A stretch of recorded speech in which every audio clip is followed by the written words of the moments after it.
बिस्मिल्लाहिर्रहमानिर्रहीम। आज हम स्टार्ट करने जा रहे हैं कि हमारे ज़मीन की कितने पार्ट्स हैं, अर्थ के कितने बुनियादी पार्ट्स हैं, सही।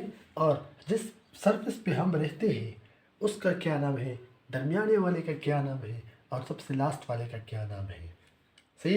कोयला कैसे बनता है, पेट्रोलियम कैसे बनता है, इन सब सवालों के जवाब आपको मिलेंगे आज की इस वीडियो में।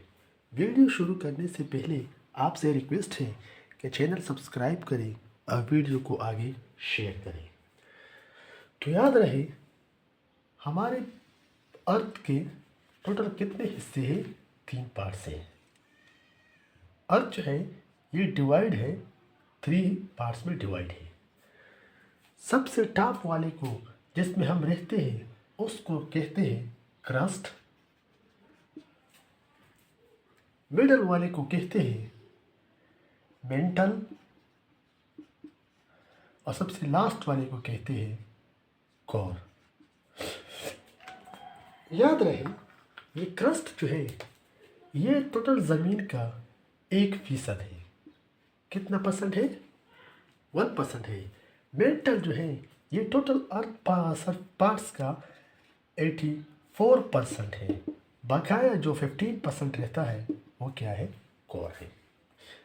जिस सरफेस पे हम रहते हैं वो क्या है? क्रस्ट है। क्या है? क्रस्ट पे हम रहते हैं।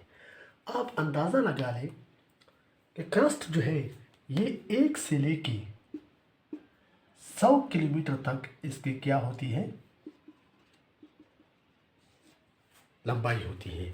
इसकी मोटाई जो है 1 से लेके 100 किलोमीटर तक, सॉरी 1 से नहीं 100 किलोमीटर तक इसकी क्या होती है? मोटाई होती है। आप खुद अंदाज़ा लगा लें। घरों में जब हम छत वगैरह बनाते हैं वो तकरीबन 4 फुट होता है, 2 फुट होता है, सही। उस सिलसिले में जो ब्रिज हम बनाते हैं वो करीबन 6 फीट तक हम क्या करते हैं? ब्रिज बनाते हैं। जो हेवी गाड़ियों के लिए कितने फीट बनाते हैं? 6 फीट। अब आप खुद अंदाज़ा लगा लें, क्रस्ट जो है फीट में नहीं 100 किलोमीटर तक हमारे पास क्या है? क्रस्ट है। अच्छा, अब आप ये नोट कर लें, अपने साथ ये नोट कर लें कि क्रस्ट जो है ये क्या है? ये पूरा क्या है? क्रस्ट है।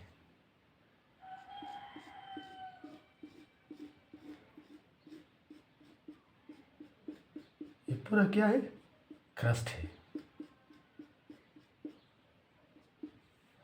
और उस पे ये ऊपर ये वाले जो निशाने रेड कलर की जो मैंने ड्रा की है, ये क्या है? ओशियन है। इसको समंदर कहते हैं। इसको हम क्या कहते हैं? समंदर कहते हैं। ये क्या है हमारे पास? ओशियन है। क्या है? ओशियन। अच्छा, ये ओशियन जो है ये समंदर में सबसे गहरा जो जगह है जिसको मेरियाना ट्रेंच कहते हैं वो करीबन 11 किलोमीटर है। कितना किलोमीटर है वो? 11 किलोमीटर क्या है? समंदर में सबसे गहरा जो मुकाम है जिसको मेरियाना ट्रेंच कहते हैं वो 11 किलोमीटर है।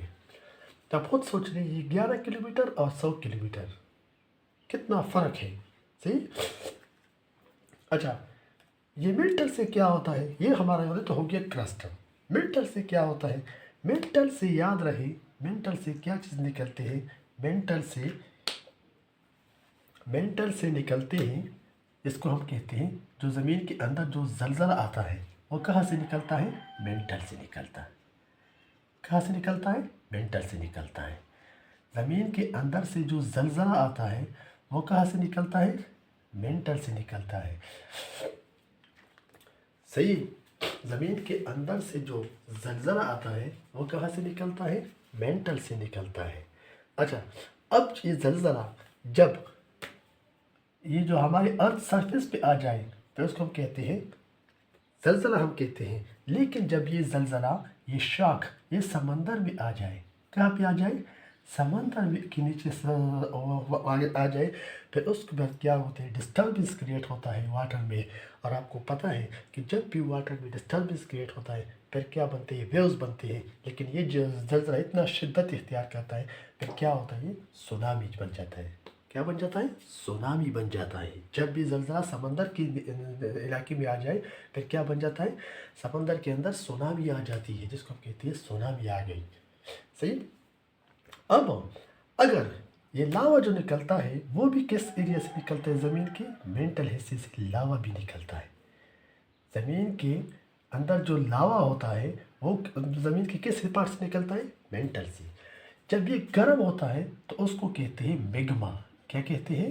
मैग्मा। जब ये गर्म होता है, जब ये ज़मीन के अंदर से, चूँकि ये बहुत आराम आराम से निकलता है, सही, ऊपर आ जाए फिर ये कौन सी शेप इख्तियार करता है? एक चट्टान की शेप इख्तियार करता है। फिर जब ये ठंडा हो जाता है फिर उसको क्या कहते हैं? लावा कहते हैं। क्या कहते हैं? लावा। अब ये लावा कभी कभार इस तरह आता है, ये लावा जो है ये जंगल में आ जाता है। जंगल के इलाके में ये जो है ये ज़मीन की वो आतिशफशा पहाड़ जो है वो बन जाते हैं। लावा जो है वहाँ पे निकल आ जाता है। जब जंगल में जो है पेड़ों के ऊपर जब ये लावा आ जाता है तो आपको पता है कि पेड़ जो है वो उसके नीचे आ जाते हैं, क्योंकि ये लावा जब ठंडा हो जाता है फिर चट्टान बन जाती है। फिर चट्टान को छोटे छोटे हिस्सों में पत्थर से बनाती है, फिर इसको फिर क्या कहते हैं? इस्तेमाल करते हैं। जब ये लावा जंगल में आ जाता है तो इसके नीचे क्या आ जाते हैं? दरख्त आ जाते हैं। अब ये दरख्त जब इन द प्रेजेंस, चूँकि इसके आग लगने के लिए ऑक्सीजन की ज़रूरत होती है, क्योंकि यहाँ पे जो ऑक्सीजन नहीं बन जाता, क्योंकि वो पूरा चट्टान चट्टान जो है उसके नीचे जो है दरख्त आ जाती है। अच्छा, फिर वो दरख्त जहाँ पे ऑक्सीजन थोड़ा सा उसको मिल जाए तो फिर क्या होता है? वो दरख्त की जो शेप है वो क्या होती है? ब्लैक कलर की हो जाती है, जिसको फिर क्या कहते हैं? कोयल कहते हैं। लेकिन वो वाला दरख्त, वो वाली जो ब्रांचेस, वो वाली जो स्टेम्स जिसमें ऑक्सीजन बिल्कुल उसको नहीं मिलती, फिर वो क्या बन जाते हैं? वो फिर बन जाते हैं पेट्रोलियम। क्या बन जाते हैं? पेट्रोलियम बन जाते हैं। समझ में आ गई? इस तरह जब ये लावा समंदर के नीचे आ जाए, समंदर में जब ये लावा आ जाए तो आपको पता है तो ये जब ऊपर की तरफ आ जाता है, जब ये वापस नीचे की तरफ जाता है, जिसको क्या कहते हैं? चट्टान वगैरह बनाते हैं, जिसको हम लावा कहते हैं। ये अगर मछली के नीचे आ जाए, क्रोकोडाइल के नीचे आ जाए, कि किसी जो समंदर की जो मखलूक है उसके नीचे आ जाए, फिर जब वो मर जाते हैं, वो तो डायरेक्ट मर जाते हैं, तो उससे फिर क्या बन जाता है? पेट्रोलियम बन जाते हैं। क्या बन जाते हैं? पेट्रोलियम बन जाते हैं। और इस तरह नेचुरल गैस भी वहाँ पे बन जाता है। सही, पेट्रोलियम बन जाते हैं। और आपको पता है कि ज़्यादातर मखलूक़ात जो है वो क्या होते हैं? समंदर के अंदर होता है। तो इस वजह से ज़्यादातर पेट्रोलियम जो है किस इलाके में पाए जाते हैं? समंदर के अंदर जो है पाए जाते हैं। शिप होता है, उससे क्या कहते हैं? शिप से जो है एक पाइप जो है वो समंदर के अंदर बिछाया जाता है, और उस पाइप के ज़रिए क्या करते हैं? फिर पेट्रोलियम वगैरह ड्रिलिंग करते हैं, पेट्रोलियम वगैरह उस पाइप के ज़रिए निकाले जाते हैं। उम्मीद है आपको ये वीडियो अच्छी लगी हुई होगी। वीडियो को शेयर करें और चैनल को सब्सक्राइब करें। शुक्रिया।